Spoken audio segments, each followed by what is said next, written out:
Taste the Daily. Tambaram சுற்றுவட்டார பகுதியில் சனிக்கிழமையன்று 5 மணி நேரத்தில் 10 செயின் பறிப்பு சம்பவங்கள் நடைபெற்றதால் பொதுமக்கள் அதிர்ச்சி. நிர்வாக ஸ்டாலின் ஆட்சியில் சாலையில் கூட நிம்மதியாக நடந்து செல்ல முடியாத நிலையில் காவல்துறை என்ன செய்து கொண்டிருக்கிறது என மக்கள் கேள்வி. விடியா திமுகவின் ஸ்டாலின் மாடல் ஆட்சியில் தமிழ்நாட்டில் பெண்களுக்கு பாதுகாப்பு இல்லை. அதிமுக பொதுச் செயலாளர் எடப்பாடி கே பழனிசாமி குற்றச்சாட்டு.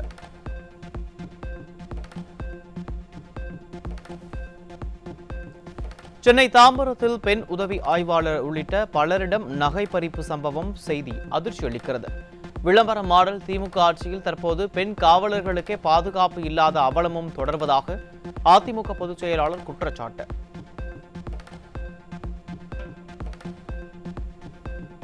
நகை பறிப்பு போன்ற குற்றங்கள் சர்வசாதாரணமாக நடக்கும் அளவிற்கு சட்டம் ஒழுங்கு சீர்குலைந்துள்ளதாக அதிமுக பொதுச் செயலாளர் குற்றச்சாட்டு. காவல்துறையை தன் கட்டுப்பாட்டில் வைத்திருக்கும் ஸ்டாலின் முழு பொறுப்பேற்க வேண்டும் எனவும் வலியுறுத்தல்.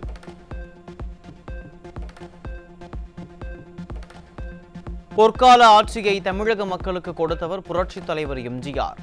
கொடுத்து கொடுத்து சிவந்த கரத்திற்கு சொந்தக்காரர் புரட்சித் தலைவர் எம்ஜிஆர் மட்டுமே என புரட்சித் தலைவர் எம்ஜிஆரின் 108வது பிறந்தநாள் விழா பொதுக்கூட்டத்தில் அதிமுக பொதுச் செயலாளர் புகழாரம். புரட்சித் தலைவர் எம்ஜிஆர் என்ற மாமனிதர் இந்த மண்ணிலே தோன்றிய காரணத்தில்தான் இன்றைக்கு தமிழ்நாடு இவ்வளவு வளம் பெற்றது, தமிழ்நாடு இவ்வளவு செழிப்பாக இருக்கின்றது. அதற்கு அடித்தளமிட்டவர் பொன்மனச்சம்பல் புரட்சித் தலைவர் எம்ஜிஆர் அவர்கள். பொன்மனச்சம்பல் புரட்சித் தலைவர் எம்ஜிஆர் அவர்கள் சுமார் 10 ஆண்டு காலம் தமிழகத்திலே ஒரு நல்லாட்சி புரிந்தார். அவருடைய ஆட்சி காலம் பொற்காலம். பொற்கால ஆட்சியை தமிழ்நாட்டு மக்களுக்கு கொடுத்தார். அவர் இருக்கின்ற வரை அவரை வெல்ல எவராலும் முடியவில்லை. புரட்சித் தலைவர் எம்ஜிஆருக்கு நிகர் புரட்சித் தலைவர். யார் அந்த சார் என்று கேட்டால் திமுக அமைச்சர்கள் கொந்தளிக்கிறார்கள். அதிமுக ஆட்சி மலர்ந்தவுடன் யார் அந்த சார் என்ற முக்கிய புள்ளி வெளிச்சத்துக்கு வரும் என அதிமுக பொதுச் செயலாளர் எடப்பாடி கே பழனிசாமி பேச்சு. ஏன் உங்களுக்கு பயம்? மடியில கனமில்ல, வழியில எதற்கு பயம்? நாங்க யார கேட்டோம்? யார் அந்த சார்னு கேட்டதுதான். யார் அந்த சார்னு கேட்டது துடிக்கிறாங்க. குற்றமுள்ள நெஞ்சி ஒருவர். எதுக்கு இத்தனை மந்திரி இப்படி அறிக்கை விடுவான? நாங்க கேட்கறது யாரு? பாதிக்கப்பட்ட மாணவிக்கு நீதி கிடைக்க வேண்டும். இந்த செயலில் ஈடுபட்டவருக்கு கண்டனை விட்டு தர வேண்டும். அதுதான் எங்களுடைய நோக்கம். அதான் யார் அந்த சார்னு கேட்கிறோமே. திமுக 4 ஆண்டுகளில் எதுவும் செய்யவில்லை என அதிமுக பொதுச் செயலாளர் எடப்பாடி கே பழனிசாமி குற்றச்சாட்டு. மகனை துணை முதலமைச்சராக ஆக்கியிருக்கிறார், அதுதான் ஸ்டாலினின் சாதனை என விமர்சனம். நான் 4 ஆண்டு காலத்தில் என்னப்பா செஞ்ச சொல்லு பார்க்கலாம். செஞ்சிருக்காரா? செஞ்சிருக்காரு. அவருடைய மகனே துணை முதலமைச்சர் ஆக்கியிருக்க. அவருடைய மகனே துணை முதலமைச்சர். அதுதான் அவர் படைத்த சாதனை. போட்டோ ஷூட் போட்டுக்குவார். தினம் விளம்பரம், தினம் ஒரு விளம்பரம், தினம் ஒரு அறிவிப்பு. அதுக்கு ஒரு குழு, ஒரு அறிவிப்பு போடுவார், ஒரு குழு போட்டார். 50 குழு. இந்த அரசாங்கம் குழு. திமுக கொடுத்த 525 தேர்தல் வாக்குறுதிகளில் 20% கூட நிறைவேற்றப்படவில்லை. அதிமுக பொதுச் செயலாளர் எடப்பாடி கே பழனிசாமி குற்றச்சாட்டு.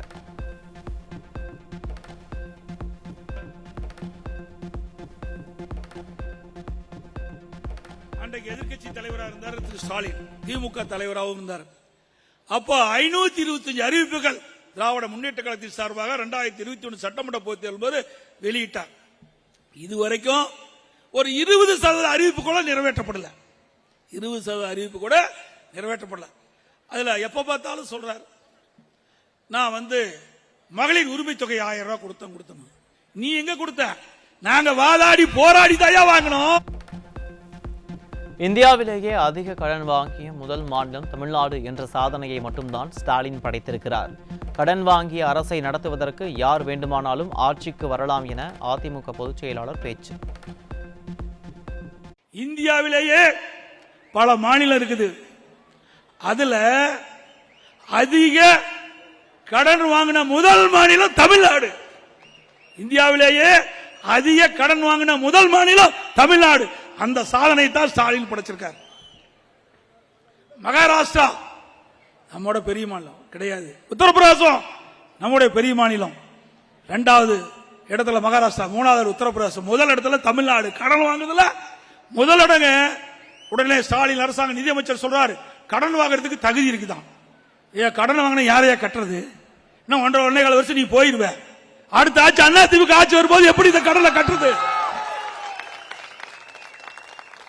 கடனை எப்படி திருத்துன்னு சொல்றது? கடனை எப்படி திருப்பி செலுத்தும்னு கேட்டா கடன் வாங்குறதுக்கு தகுதி இருக்குது. இது யாருக்கு தான் தெரியாது? இங்க இருக்கிறீங்க யார் முதலமைச்சராலும் கடன் வாங்கலாம். நீ ஒன்னும் முதலமைச்சர் இருக்க வேண்டிய அவசியமே இல்ல. கடன் வாங்கி அரசாங்கத்தை நடத்துவதற்கு யார் வேணாலும் வரலாம்.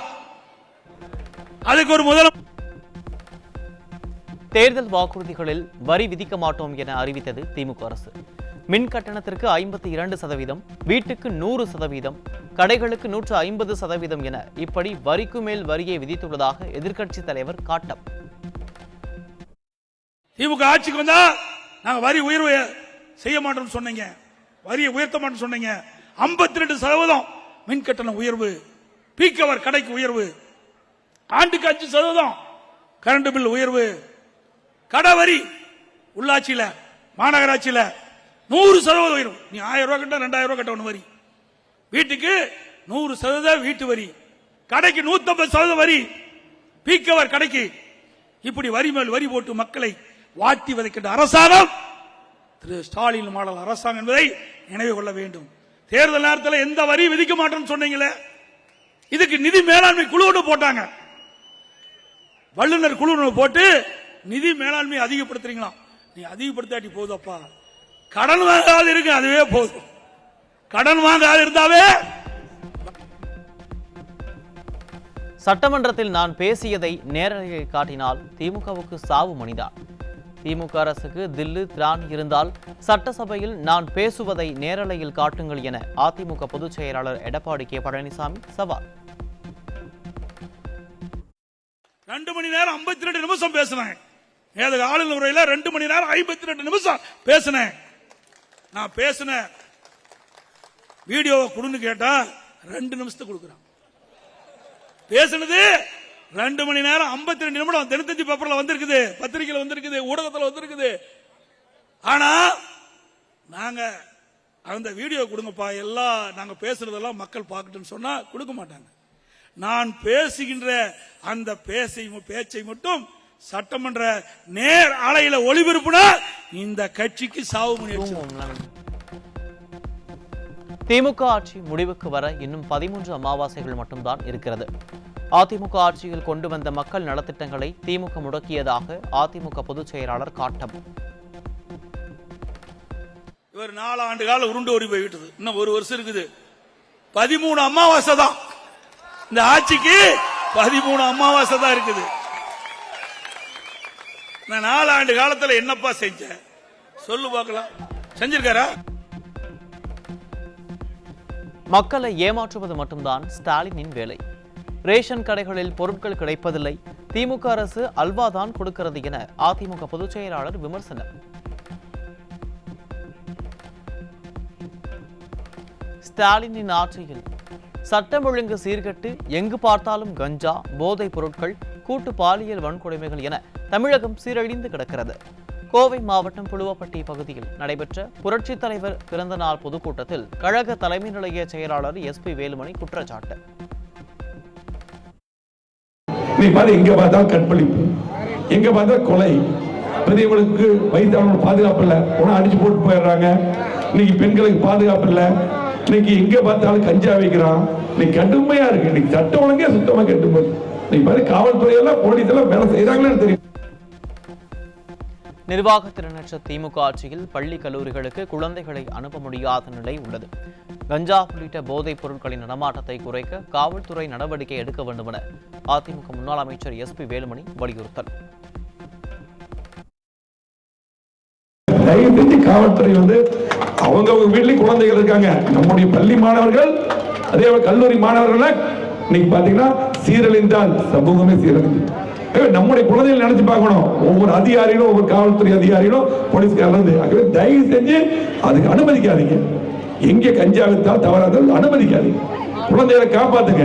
நீங்க பாத்தீங்க மாணவர்களை கல்லூரிக்கும் ஸ்கூலுக்கும் நம்பி அனுப்ப முடிய மாட்டேங்குது. தயவு செஞ்சு எங்க இருந்தாலும் போலீஸ்காரங்க நீங்க போலீஸ் தான், எங்க இருந்தாலும் இன்ஸ்பெக்டர், எஸ்ஐ, டிஎஸ்பி தான், கவலைப்படாம வேலை செய்யுங்க. நீங்க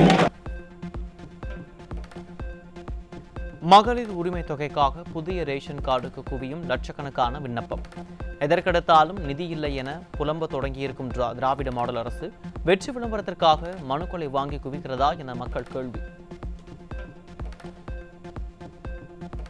மின்வாரியத்தின் மின்னகம் நுகர்வோர் சேவை மையத்தில் கடந்த ஆண்டில் 2,76,000 புகார்களுடன் முதலிடம் பிடித்த சென்னை மண்டலம்.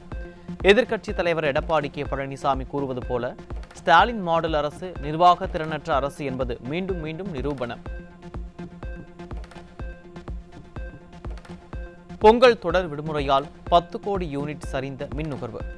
கடந்த 14ஆம் தேதி மின் நுகர்வு 25.84 கோடி யூனிட்களாகவும் 15ஆம் தேதி 24.58 கோடி யூனிட்களாகவும் சரிவடைந்ததாக தகவல்.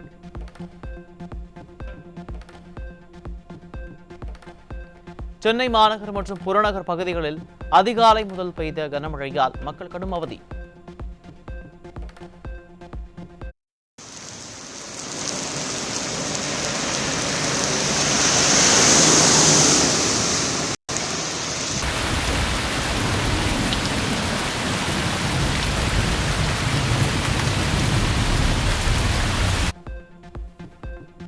சிறு மழைக்கே சாலைகளில் குளம் போல மழைநீர் தேங்கி நின்ற நிலையில் வடிகால்வாய் அமைக்க ஒதுக்கிய 4000 கோடி ரூபாய் என்ன ஆனது என ஸ்டாலின் அரசுக்கு மக்கள் கேள்வி.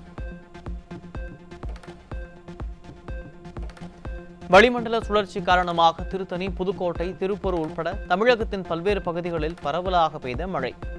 மயிலாடுதுறையில் பெய்த மழை காரணமாக சாலைகளில் மழைநீர் தேங்கி நின்றதால் வாகன ஓட்டிகள், பொதுமக்கள் கடும் அவதி.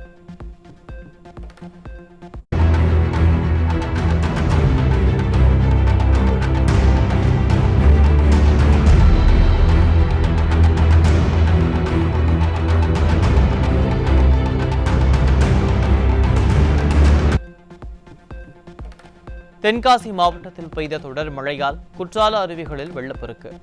வெள்ளப்பெருக்கு காரணமாக 5 அருவி, பழைய குற்றால அருவிகளில் சுற்றுலா பயணிகள் குளிக்க தடை.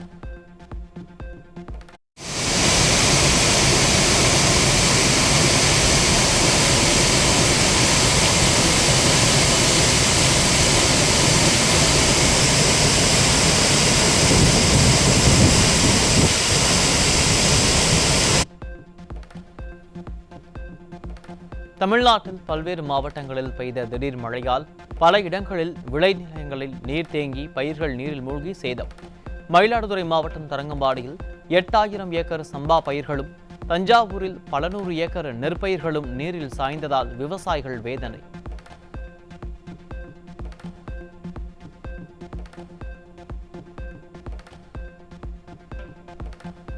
கொசஸ்தலை ஆற்றுப்படுகை மற்றும் அரசு புறம்போக்கு நிலங்களில் சட்டவிரோதமாக மணல், சவுடு மண் அள்ளுவதை தடுக்க உடனடி நடவடிக்கை எடுக்க வேண்டும். திருவள்ளூர் மாவட்ட ஆட்சியர் உள்ளிட்ட அரசு துறை அதிகாரிகளுக்கு சென்னை உயர்நீதிமன்றம் அதிரடி உத்தரவு.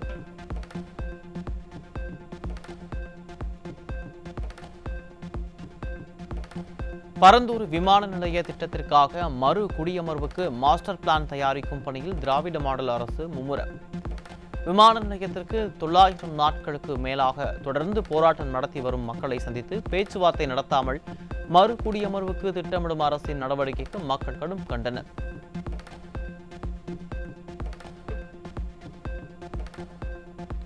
அறநிலையத்துறையின் மோசமான நிர்வாகத்தால் தமிழகத்தில் கோயில்களுக்கு ஆண்டுக்கு 5,900 கோடி ரூபாய் இழப்பு ஏற்படுவதாக ஆலய வழிபடுவோர் சங்கத்தினர் குற்றச்சாட்டு. அதை மீட்டோம், இதை மீட்டோம் என அவ்வப்போது ஏக்கர் கணக்கில் பொய்யை அள்ளி வீசும் அறநிலையத்துறை அமைச்சர் சேகர்பாபு இதற்கு என்ன பதில் கூறப் போகிறார் என மக்கள் கேள்வி. செங்கல்பட்டு மாவட்டம் கடப்பாக்கம் அருகே கடலில் மூழ்கி மாயமான பள்ளி மாணவி 3 நாட்கள் ஆகியும் கிடைக்காத சோகம். சிறுமியை கண்டுபிடிக்க எந்த நடவடிக்கையும் எடுக்காத விடிய அரசின் காவல்துறையை கண்டித்து சிறுமியின் உறவினர்கள் சென்னை புதுச்சேரி சாலை மறியல்.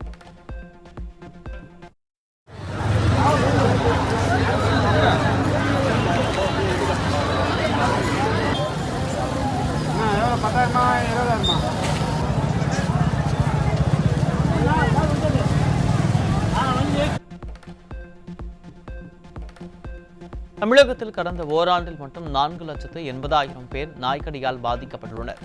தெருநாய்களால் தினந்தோறும் பள்ளி மாணவர்கள் முதல் ஏராளமானோர் பாதிக்கப்படும் நிலையில் கும்பகர்ண தூக்கத்தில் இருக்கும் ஸ்டாலின் அரசின் அதிகாரிகள். சிவகங்கை மாவட்டம் கண்டுப்பட்டி கிராமத்தில் நடைபெற்ற மஞ்சு விரட்டு போட்டியில் ஒருவர் உயிரிழந்த நிலையில் 164 பேர் படுகாயத்துடன் மீட்பு. பார்வையாளர்களின் கூட்டம் அதிகமாக இருந்த நிலையில் முறையான பாதுகாப்பு நடவடிக்கைகளை திராவிட மாடல் அரசு மேற்கொள்ளாததால் உயிரிழப்பும் படுகாயமும் ஏற்பட்டதாக பாதிக்கப்பட்டவர்கள் குற்றச்சாட்டு. கோவை ரயில் நிலையத்தில் 10 கிலோ உலர்கஞ்சா பறிமுதல். திமுக ஆட்சியில் தமிழகம் போதைப் பொருட்களின் குடோனாக மாறி வருவதாக மக்கள் குற்றச்சாட்டு.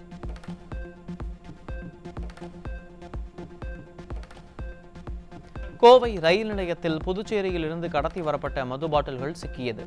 திராவிட மாடல் ஆட்சியில் தமிழகம் கடத்தல் பொருட்களின் கேந்திரமாக மாறிவிட்டதாக மக்கள் குற்றச்சாட்டு. கடலூர் மாவட்டம் வண்டலூரில் 2.5 லட்சம் ரூபாய் மதிப்பிலான 5,250 பாக்கெட் ஹான்ஸ் உள்ளிட்ட போதைப் பொருட்களுடன் ஒருவன் சிக்கிறார். நிர்வாகத்தினர் ஸ்டாலின் ஆட்சியில் போதைப் பொருள் கடத்தல் நாளுக்கு நாள் அதிகரித்து வருவதாக மக்கள் குற்றச்சாட்டு.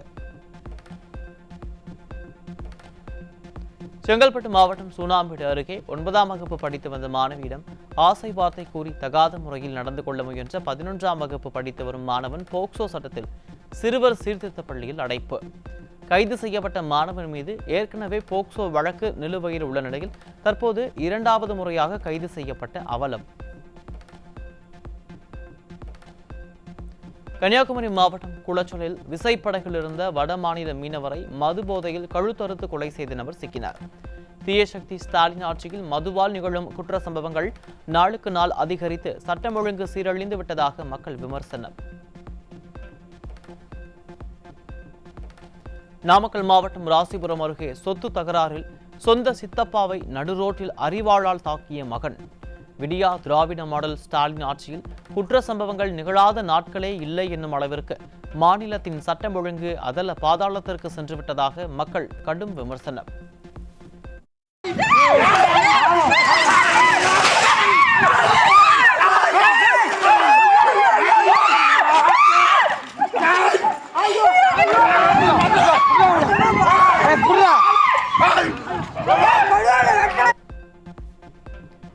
சென்னை அடுத்த ஆவடி காவல் ஆணையரகம் பட்டாபுரம் பகுதியில் சரித்திர பதிவேடு குற்றவாளிகளான அண்ணன் தம்பி ஓட ஓட சரமாரியாக வெட்டி படுகொலை.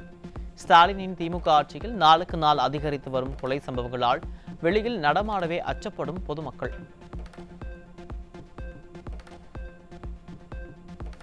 சென்னையை அடுத்த வடநெமிலி பாம்பு பண்ணைக்கு கடந்த மாதத்தில் மட்டும் 100 கண்ணாடி விரியன் 120 நல்ல பாம்பு கொண்டு வரப்பட்டது. தற்போது குளிர்காலம் என்பதால் குளிரை தாக்குப்பிடிக்க பாம்புகள் உள்ள பானைகளை சுற்றி வைக்கோல் வைத்து பாம்புகளுக்கு சூடு ஏற்படுத்தும் பணியில் ஊழியர்கள் மும்முரம்.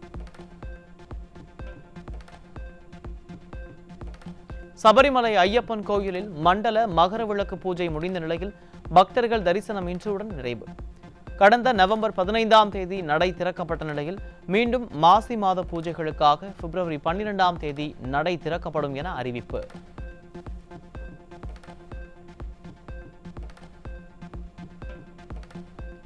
அமெரிக்காவின் 47வது அதிபராக நாளை பதவியேற்கிறார் டொனால்ட் ட்ரம்ப். ட்ரம்ப் பதவியேற்பு விழாவில் உலக தலைவர்கள், முக்கிய பிரமுகர்கள், தொழிலதிபர்கள் உள்ளிட்டோர் பங்கேற்க உள்ளனர்.